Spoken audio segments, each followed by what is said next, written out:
Market પર આજે નજર કરી લઈએ. આજે આપણે થોડું ફ્લેટિશ સ્ટાર્ટ જોયું માર્કેટમાં. ગઈકાલે આપણે સેન્સેક્સ અને નિફ્ટીએ ઓલ ટાઈમ હાઈ બનાવ્યા માર્કેટ બંધ થતાં પહેલાં, અને અત્યારના આજે જોઈએ તો એક દબાણભર્યો જ આપણે કારોબાર છે અને માર્કેટ પર એક્સ્ટ્રીમલી નેગેટિવ પણ છે.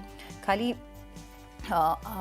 આઈટી અને એફએમસીજી થોડો સપોર્ટ આપી રહ્યા છે આજે માર્કેટમાં, કારણ કે ઇન્ફોસિસના એક સારા પરિણામ આવ્યા છે ને એના લીધે ઇન્ફોસિસ એ સૌથી હાઈએસ્ટ ગેઇનિંગ કાઉન્ટર છે. પણ સેન્સેક્સ પર નજર કરી લો. અત્યારના 81,000 ગઈકાલે પાર કર્યા. 81,000ની ઉપર જ અત્યારના ટ્રેડ કરી રહ્યું છે. 81,013ના લેવલ તમને દેખાશે. 350 પોઈન્ટનું અહીંયા દબાણ છે 40 બેઝિસ પોઈન્ટ સાથે.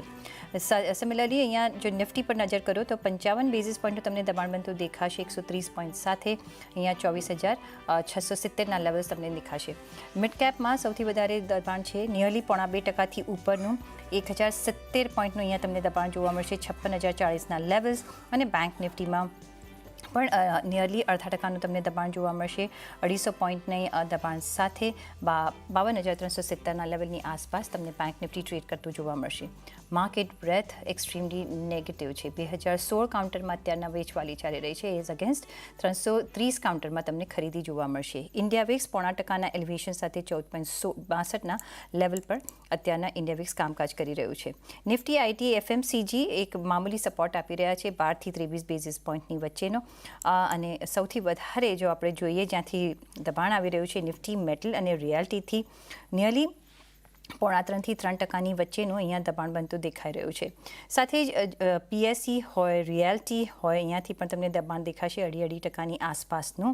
ઓઇલ એન્ડ ગેસ 2.5%ની ઉપરનું દબાણ બનાવી રહ્યું છે. સીપીએસસી 2.5%ની ઉપરનું દબાણ. એટલે એકંદરે આજે બધા જ કાઉન્ટર્સ વધારે તમને દબાણ ભર્યા દેખાશે, ઇન્ક્લુડિંગ એનર્જી, પાવર હોય, ઓટો હોય, ઇન્ફ્રા હોય. અહીંયાથી બધાથી તમને એક દબાણ બનતું દેખાશે, ઇન્ક્લુડિંગ પીએસયુ બેંક્સ તરફથી 1%ની ઉપરનું દબાણ જોઈ રહ્યા છે. સ્ટોક સ્પેસિફિક મૂવમેન્ટ જોઈ લઈએ કે કઈ રીતના અત્યારે કારોબાર ચાલી રહ્યો છે. બીપીસીએલ જેના આજે પરિણામ આવશે, અહીંયા 4%નું દબાણ બનાવી રહ્યું છે. ટાટા સ્ટીલ 4.5%ના દબાણ સાથે કામકાજ કરી રહ્યું છે. Hindalco Coal India, Tech Mahindra, JSW સ્ટીલના આજે પરિણામ જોવા મળશે. અહીંયાથી પણ આપણે થોડું દબાણ ભર્યો જ કારોબાર જોઈ રહ્યા છીએ. વિપ્રોના બી પરિણામ આજે એક્સપેક્ટેડ છે તો 2.5%ના દબાણ સાથે અહીંયાથી હાઈએસ્ટ લૂઝિંગ આજે 52 વીક્સ લો પણ બનાવ્યા છે. ટાટા મોટર્સ, આઈશર મોટર્સ આ બધા જ કાઉન્ટર્સ 2.5%ની ઉપરનું દબાણ બનાવી રહ્યા છે. પણ બીજી બાજુ ઇન્ફોસિસ 3% ગેઇન સાથે આજે કામકાજ કરી રહ્યો છે. 52 વીક્સ હાઈ પણ બનાવ્યા છે. આઈટીસીમાં 0.5%ની ઉપરનો એક પોઝિટિવ કારોબાર ચાલી રહ્યો છે. એશિયન પેઇન્ટ્સમાં આજે ખરીદી પાછી ફરી છે અને અહીંયા 0.5%ની તમને મજબૂતી જોવા મળશે. HCL Tech, Britannia, DRL, Tata Consumer આ બધા જ કાઉન્ટર્સ એક થોડા પોઝિટિવ ઝોનમાં કામકાજ કરી રહ્યા છે. અને સાથે જ એક બેન્કિંગ કાઉન્ટર્સ પર એક ક્વિક નજર કરીએ તો બધા જ બેન્કિંગ કાઉન્ટર્સમાં તમને દબાણ ભર્યો જ કારોબાર દેખાશે. આઈડીએફસી ફર્સ્ટ બેંક અને ફેડરલ બેંકમાં સૌથી વધારે દબાણ છે, નિયરલી 0.5%ની ઉપરનું. પણ વધારે વાતચીત કરીશું આજના આપણા ગેસ્ટ સાથે. જીઓજીત ફાઇનાન્શિયલ સર્વિસીસના ગૌરાંગ શાહ અને જૈનમ શેર કન્સલ્ટન્ટના વિનીત શાહ આપણી સાથે જોડાઈ ગયા છે. વેરી ગુડ મોર્નિંગ વિનીત. પહેલાં જણાવો કઈ રીતના આજનું તમને સેટઅપ લાગે છે માર્કેટમાં? Good morning. નિફ્ટીની વાત કરીએ, લગભગ નિફ્ટી 24,660ની આસપાસમાં અત્યારે ટ્રેડ કરી રહ્યું છે. પ્રોફિટ બુકિંગ છે ઓબ્વિયસલી. અગર જો આપણે એડવાન્સ ડિક્લાઇન જોઈએ તો પણ સારો એવો 1:5 લગભગ નેગેટિવ છે, પોઝિટિવ 1 અને 5 નેગેટિવ છે. પ્રોફિટ બુકિંગ છે ડેફિનેટલી, પરંતુ મને લાગે છે કે બાઇંગ ઓપોર્ચ્યુનિટી છે. આ લેવલ પરથી તો નહીં, પરંતુ ઇન કેસ અગર જો તમે લગભગ 24,500ની આસપાસમાં નિફ્ટી આવે છે તો ચોક્કસથી તમે બાય કરી શકશો. અને લોઅર સાઈડમાં તમે 24,410ની આસપાસનો તમે સ્ટોપ લોસ રાખી શકો છો. નીચે છે તે તમને સ્પોટ લેવલની વાત કરું છું.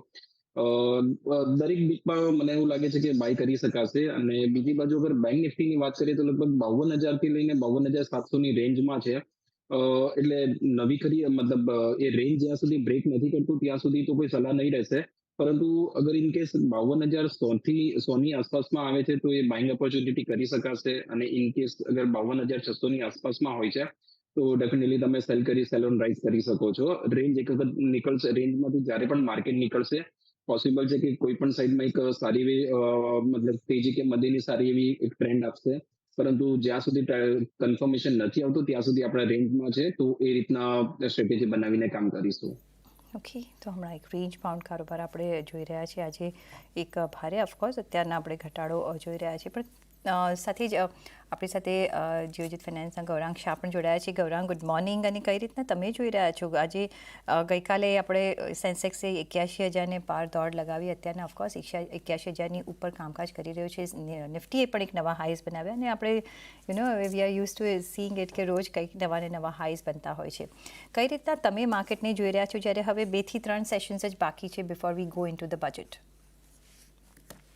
ઘણો આભાર પ્રીતિ આપનો. આપ સૌને શુભ પ્રભાત મારી તરફથી.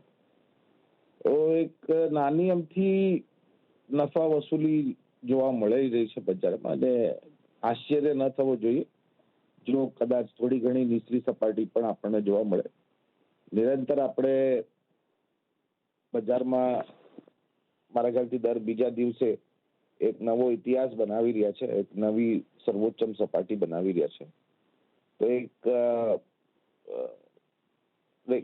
કન્સોલિડેશન અને પ્રોફિટ બુકિંગ આજે અથવા તો મારા ખ્યાલથી સોમવારે બજેટ પહેલા બી આપણને જો જોવા મળે તો આશ્ચર્ય ન રહેવું જોઈએ. 23 તારીખે એટલે કે મારા ખ્યાલથી ટ્યુઝડે બજેટ રજૂ કરશે નાણામંત્રી શ્રીમતી નિર્મલા સીતારામનજી, અને મને લાગે છે કે આવતા અઠવાડિયે સોમવારે અને મંગળવારે દાયરાબંધમાં કારોબાર થાય અને બજેટની ઉપર મારા ખ્યાલથી સ્પષ્ટીકરણ આવી જાય પછી મારા ખ્યાલથી આપણને વળી પાછી ઉપરની સપાટી જોવા મળશે.